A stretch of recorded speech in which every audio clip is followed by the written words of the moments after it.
Assalamualaikum warahmatullahi wabarakatuh. Perkenalkan nama saya Regina Febianti, NIM 2310111129.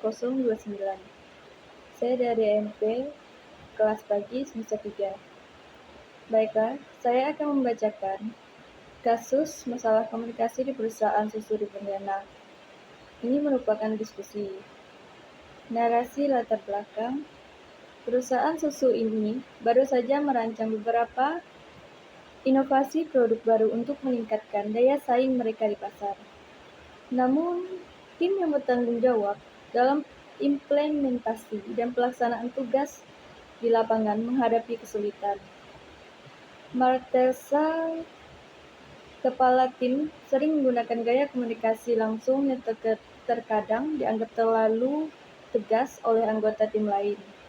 Sementara itu, Fanny Gaudensius lebih suka berdiskusi mendalam dan membutuhkan waktu untuk mempertimbangkan berbagai aspek sebelum memberi respon, yang seringkali dianggap lambat oleh anggota tim.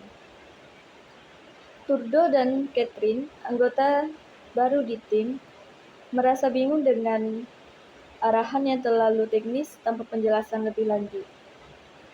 Sedangkan Rivka, yang terbiasa bekerja dengan instruksi tertulis, merasa sulit memahami diskusi verbal yang panjang yang biasa digunakan oleh anggota tim.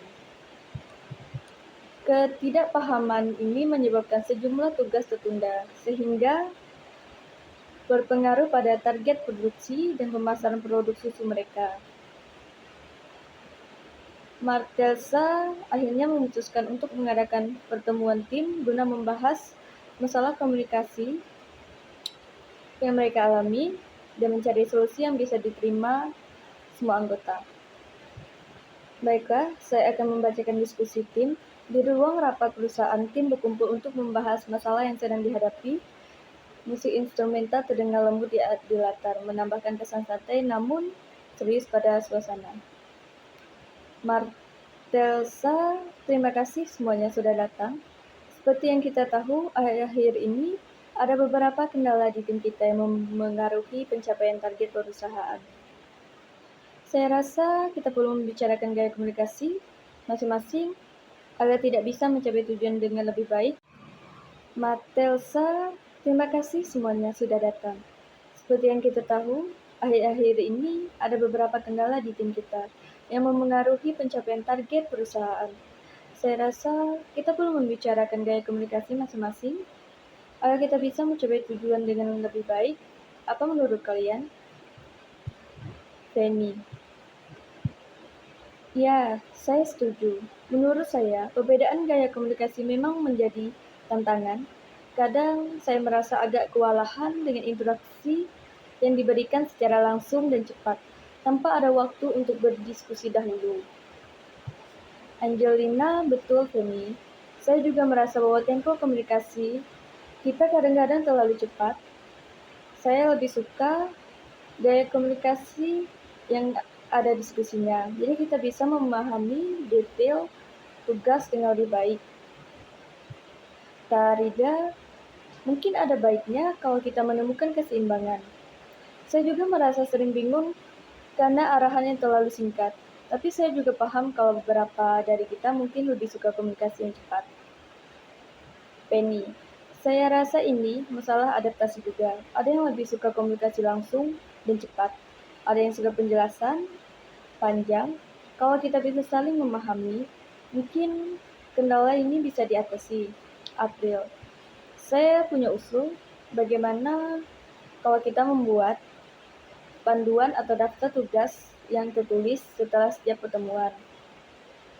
Jadi semua bisa mengecek kembali jika ada yang terlupakan atau kurang jelas.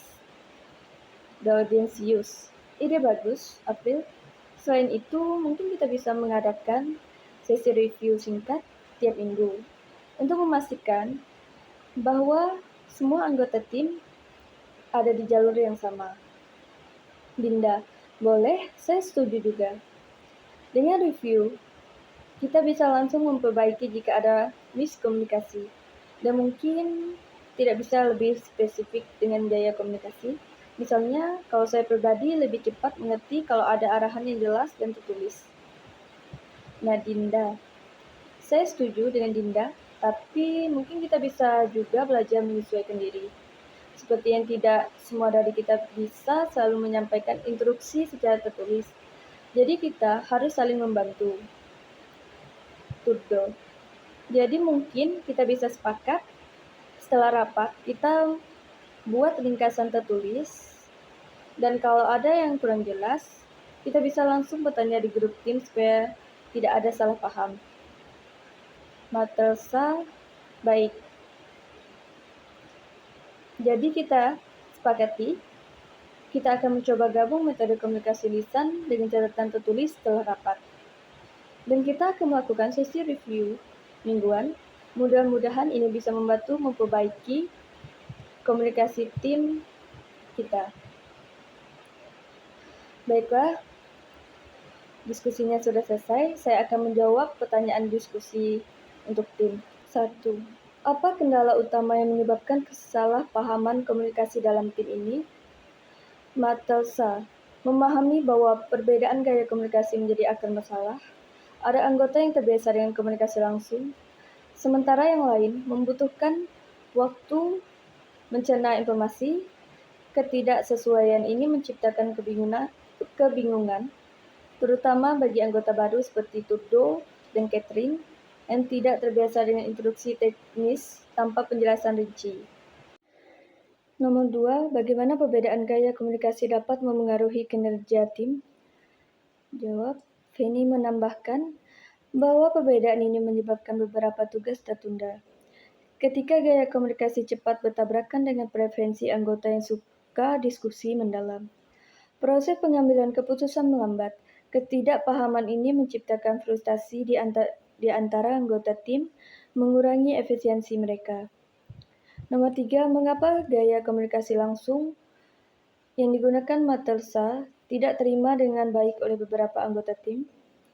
Angelina menjelaskan bahwa gaya komunikasi langsung sering dianggap terlalu tegas dan kurang memberikan ruang untuk klarifikasi.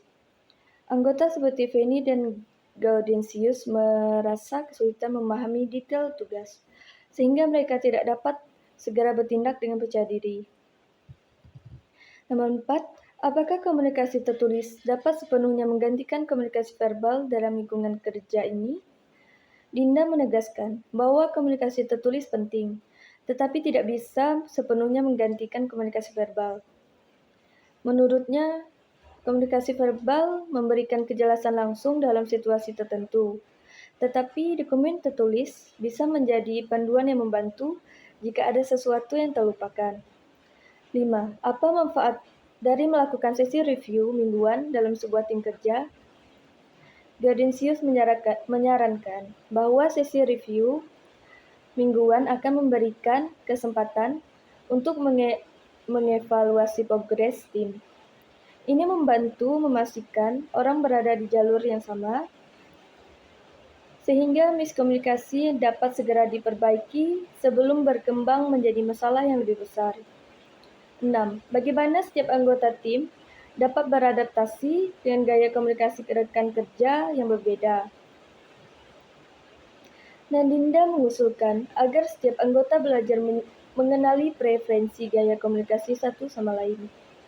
Dengan memahami apakah rekan lebih suka penjelasan tertulis atau verbal, mereka bisa menyesuaikan cara menyampaikan informasinya. 7. Mengapa penting bagi tim untuk memiliki pemahaman yang jelas tentang instruksi dan tugas? April menekankan bahwa pemahaman yang jelas tentang instruksi adalah kunci untuk menghindari duplikasi kerja atau kesalahan yang mahal. Ketika setiap anggota tahu persis apa yang harus dilakukan, target tim lebih mudah tercapai. 8. Apa saja kelebihan dan kekurangan komunikasi verbal dibandingkan komunikasi tertulis? Rizka menjelaskan bahwa komunikasi verbal lebih cepat dalam memberikan klarifikasi langsung, tetapi seringkali mudah dilupakan. Di sisi lain, komunikasi tertulis memberikan panduan permanen meskipun membutuhkan lebih banyak waktu untuk menyusun. 9. Bagaimana panduan tertulis setelah rapat bisa membantu mengurangi kesalahpahaman dalam tim? April berpendapat bahwa panduan tertulis dapat menjadi referensi bagi semua anggota. Ketika ada anggota yang lupa atau bingung, mereka bisa kembali melihat catatan tersebut untuk memastikan tugas mereka. 10. Apa yang dilakukan oleh masing-masing anggota tim meningkatkan efektivitas komunikasi di tim? Matelsa menutup diskusi dengan menyarankan agar setiap anggota lebih proaktif dalam berkomunikasi. Jika sesuatu yang kurang jelas, mereka harus segera bertanya, baik secara langsung maupun melalui grup komunikasi tim. Dengan cara ini, mereka dapat mengatasi kendala dalam sebelum menjadi hambatan kerja. Baiklah, Assalamualaikum warahmatullahi wabarakatuh. Terima kasih.